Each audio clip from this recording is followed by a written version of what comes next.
अभी किसी ने मुझे पूछा कि ये वैल्यू इन्वेस्टिंग हमेशा ही क्यों काम करती है, तो इसके पीछे कारण है द वैल्यू गैप इफेक्ट। अब देखिए, कंपाउंडिंग के बारे में सबको पता है कि उससे पैसा तेजी से बढ़ता है, लेकिन ये एक ऐसी चीज है जो आपका पैसा और भी तेजी से बढ़ाती है, लेकिन अनफॉर्चुनेटली इसके बारे में किसी को भी पता नहीं है। चलिए मैं आपको बता दूं कि ये काम कैसे करता है। मान लेते कि इकाशी नाम की एक कंपनी है जो 100 रुपीज की प्राइस पर शेयर मार्केट में ट्रेड हो रही है और उसकी इंट्रिंसिक वैल्यू 50 रुपए से ज्यादा है, यानी 150 रुपीज है। तो इस केस में क्लियर कट आपको एक वैल्यू डील मिल रही है ना। अज्यूम करते कि ये कंपनी 20% से ग्रो कर रही है, तो लॉन्ग टर्म में शेयर प्राइस भी 20% की ग्रोथ को फॉलो करके 20% के रिटर्न्स आपको लॉन्ग टर्म में देगी, कंपाउंडेड सालाना। तो यहाँ पर वैल्यू गैप इफेक्ट कैसे काम करता है आपको बताता हूँ कि अगर मान लेते कि कोई कंपनी फेयर वैल्यूएशन पर ट्रेड हो रही है, यानी 100 रुपीज शेयर प्राइस है, इंट्रिंसिक वैल्यू भी उतनी ही है और 20% से कंपनी ग्रो कर रही है, तो लॉन्ग टर्म में आपको कंपाउंडेड सालाना रिटर्न कितने मिलेंगे? जो कंपनी की ग्रोथ है लगभग उतने ही, 20%। लेकिन जैसे पिछले केस में मैंने आपसे कहा कि शेयर प्राइस तो 100 रुपए है, लेकिन इंट्रिंसिक वैल्यू 150 रुपए है। अब मान लेते कि यहाँ पर भी कंपनी 20% से ग्रो कर रही है, तो यहाँ पर जो रिटर्न है आपके अगले 5 सालों में, वो कंपाउंडेड सालाना 20% से ग्रो नहीं करेंगे, बल्कि 30% से ग्रो करेंगे, बिकॉज ऑफ दिस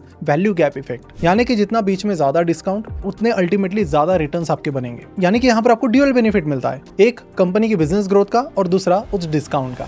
और वैल्यू इन्वेस्टिंग की इसी पावर को देखते हुए हमने अपना मॉडल पोर्टफोलियो बनाया है इसी थीम पर, वैल्यू इन्वेस्टिंग पर। इस पोर्टफोलियो में हमारा पूरा फोकस यही होता है कि वंडरफुल कंपनीज को अंडर वैल्यूड वैल्यूएशन पर ढूंढना और इस पोर्टफोलियो में उन्हें ऐड करना। तो इस दिवाली आप हमारे मॉडल पोर्टफोलियो को सब्सक्राइब करके उसे अपना बना सकते हैं, जिस पर इस दिवाली में स्पेशल लिमिटेड टाइम 30% डिस्काउंट चल रहा है। उसके लिए आपको कूपन कोड यूज करना है दिवाली 30। इसके डिस्काउंट लिंक के लिए आपको यहाँ चैनल नेम पर क्लिक करना है, उसके बाद मेरे डीपी के नीचे आपको लिंक मिल जाएगी।